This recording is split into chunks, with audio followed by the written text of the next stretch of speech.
On July 11th, 1776, we are standing now on the courthouse steps of the White Plains Courthouse, and we have Judge John Thomas that is getting ready to read this radical Declaration of Independence. And behind us we have Stephen Ward. We have Samuel Crawford, sorry. Stephen Ward is somewhere here that we can't see. But Samuel Crawford is here with us as well. And we now come to the actual reading of the Declaration of Independence. Before I begin, I would be remiss for not mentioning the fellow who made this duty granted me possible.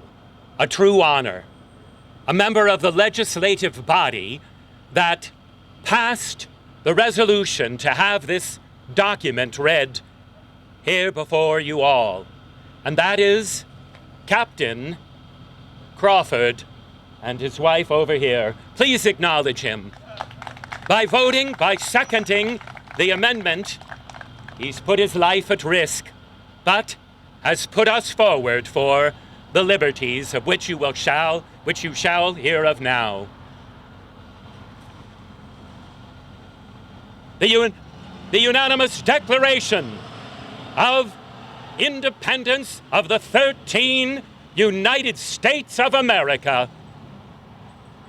When in the course of human events, it becomes necessary for one people to dissolve the political bands which have connected them with another, and to assume among the powers of the earth the separate and equal station to which the laws of nature and nature's God entitle them, a decent respect to the opinions of mankind requires that they should declare the causes which impel them to the separation. We hold these truths to be self-evident, that all men are created equal, that they are endowed by their Creator with certain unalienable rights. Among these are life, liberty, and the pursuit of happiness. That to secure these rights, governments are instituted among men, deriving their just powers from the consent of the governed. That whenever any form of government becomes destructive of these ends, it is the right of the people to alter or abolish it, and to institute new government, laying its foundations on such principles and organizing its powers in such form as to them shall seem most likely to affect their safety and happiness.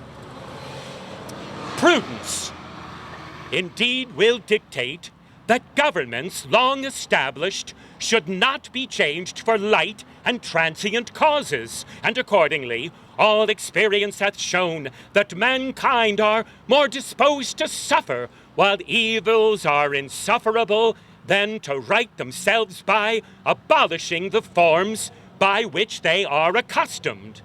But when a long train of abuses and usurpations, pursuing invariably the same object, evinces a design to reduce them under absolute despotism, it is their right, it is their duty to throw off such government and to provide new guards for their future security.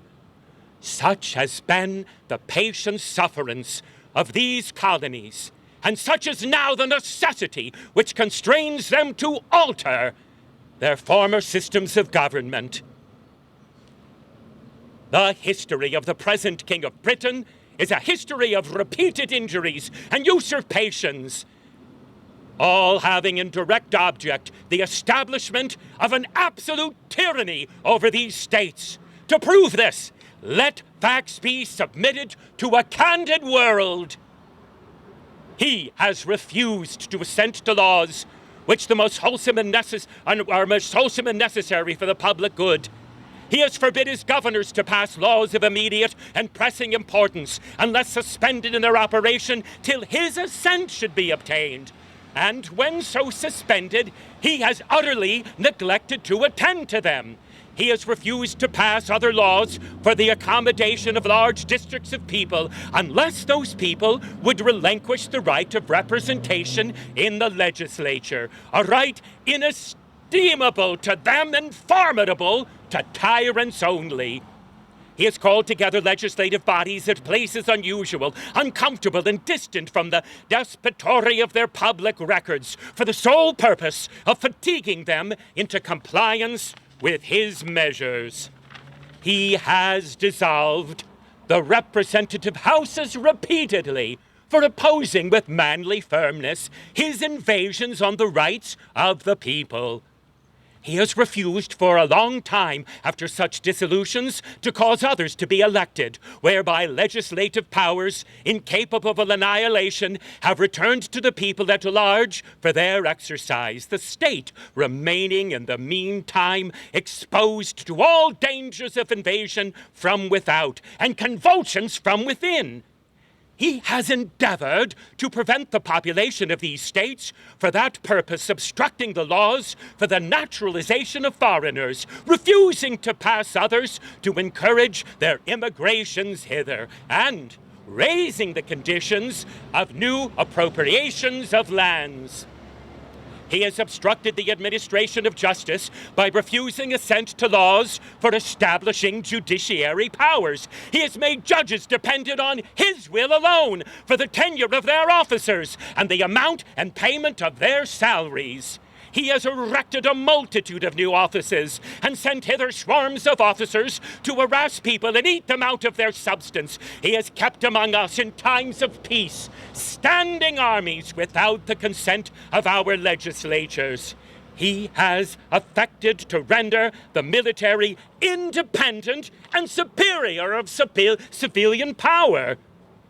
He has combined with others to subject us to a jurisdiction foreign to our Constitution and unacknowledged by our laws, giving his assent to their acts of pretended legislation, for quartering large bodies of armed troops among us, for protecting them by mock trial from punishment for any murders which they should commit on the inhabitants of these states, for cutting off trade with all other parts of the world, for imposing taxes on us without our consent, for depriving us in many cases of the benefit of trial by jury, for transporting us beyond seas to be tried for pretended offenses, for abolishing the free system of English laws in a neighboring province, establishing therein an arbitrary government, enlarging its boundaries, so as to render it at once an example and fit instrument for introducing the same absolute rule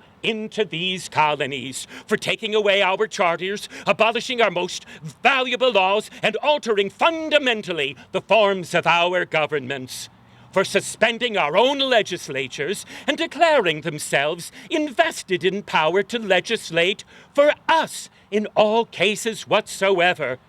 He has abdicated government here by declaring us out of his protection and waging war against us. He has plundered our seas, ravaged our coasts, burnt our towns, and destroyed the lives of our people. He is at this time transporting large armies of foreign mercenaries to complete the works of death, desolation, and tyranny, already begun with circumstances of cruelty and perfidy, scarcely paralleled in the most barbarous of ages, and totally unworth the head of a civilized nation. He has constrained our fellow citizens, taken captive on the high seas, to bear arms against their country, to become executioners of their friends and brethren, or to fall themselves by their hands. He has excited domestic insurrections among us, and has endeavored to bring on the inhabitants of our frontier the merciless Indian savages, whose known rule of warfare is undistinguished from the destruction of all ages, sexes, and conditions. In every stage of these oppressions, we have petitioned for redress in most humble terms. Our repeated petitions have been answered only by repeated injury. A prince whose character is thus marked by every act which may define a tyrant, is unfit to be the ruler of a free people. Nor have we been wanting in our attentions to our British brethren. We have warned them from time to time of attempts by their legislature to extend an unwarrantable jurisdiction over us. We have reminded them of the circumstances of our emigration and settlement here. We have appealed to their native justice, magnanimity, and we have conjured them by our ties of common kindred to disavow these usurpations, which would inevitably interrupt our connections and correspondence. They, too, have been deaf to the voice of justice and of consanguinity. We must therefore acquiesce in the necessity which denounces our separation and hold them as we hold the rest of mankind, enemies in war, in peace, friends. We, therefore, representatives of the United States of America in General Congress assembled, appealing to the Supreme Judge of the world for the rectitude of our intentions, do, in the name and by the authority of the good people of these colonies, solemnly publish and declare that these colonies united are, and by right ought to be, free and independent states, that they are absolved from all allegiance to the British Crown, and that all political connection between them and the state of Great Britain is and ought to be totally dissolved, and that as free and independent states, they have full power to levy war, conclude peace, contract alliances, establish commerce, and do all acts and things which independent states may by right do.